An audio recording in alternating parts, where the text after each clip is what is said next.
Empire of World YouTube News is today the most watched and the most credible and respected news network in India. From the path-breaking, The World This Week, nominated as one of India's upcoming best, you are watching Empire of World. Saraswati movies world की film रईस-ए ज़ादा में यश कुमार और director Rustam Ali Chishti की जोड़ी करेगी धमाल। उक्त जानकारी PRO Ramchandra Yadav ने दिया। अब आगे विस्तार से। भोजपुरी फिल्म इंडस्ट्री में बेहतरीन सिनेमा बनाने में Saraswati movies world film production house अहम योगदान देने आ रही है, जिसकी शुरुआत भोजपुरी फिल्मों के सुपरस्टार यश कुमार और निर्देशक रुस्तम अली चिश्ती के साथ हो गई है। हीरो और डायरेक्टर की जोड़ी में बन रही भोजपुरी फिल्म रईस-ए ज़ादा की शूटिंग रुस्तम अली चिश्ती के निर्देशन में आगामी 25 फरवरी से उत्तर प्रदेश के गोरखपुर के विभिन्न क्षेत्रों में की जाएगी। लेखक निर्देशक रुस्तम अली चिश्ती के कुशल नेतृत्व में बन रही इस फिल्म का प्री प्रोडक्शन वर्क जोर शोर से किया जा रहा है।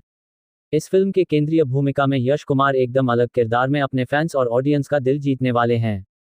उनके साथ में एक्ट्रेस रक्षा गुप्ता और पूजा सिंह अपनी अदाकारी का जलवा बिखेरने वाली हैं। साथ ही शाहिद शम्स भी अहम भूमिका में दर्शकों का मनोरंजन करने वाले हैं। गौरतलब है कि सरस्वती मूवीज वर्ल्ड के बैनर तले बनाई जा रही फैमिली ड्रामा से भरपूर फिल्म रईस-ए ज़ादा की शूटिंग बिग लेवल पर की जाएगी। इस फिल्म की कहानी सामाजिक और पारिवारिक परिवेश को ध्यान में रखकर लिखी गई है। ये फिल्म बड़े पैमाने पर काफ़ी महंगे बजट के साथ बनाई जा रही है। लेखक निर्देशक रुस्तम अली चिश्ती ने बताया कि मेगा बजट की फिल्म बनाने की खास वजह यह है कि जब यह फिल्म प्रदर्शित हो तो दर्शकों को रुपहले पर्दे पर भव्यता दिखे, जिससे मनोरंजन दोगुना हो जाए, और दूसरी वजह यह भी है कि इससे भोजपुरी फिल्मों का स्तर और भी ऊंचा उठेगा। उन्होंने ये भी बताया कि यह फिल्म एक सामाजिक पृष्ठभूमि पर आधारित फिल्म है, जिसे पूरे परिवार के साथ बैठकर देखा जा सकेगा। इस फिल्म की कहानी में दर्शकों को मनोरंजन का फुल पैकेज मिलने वाला है।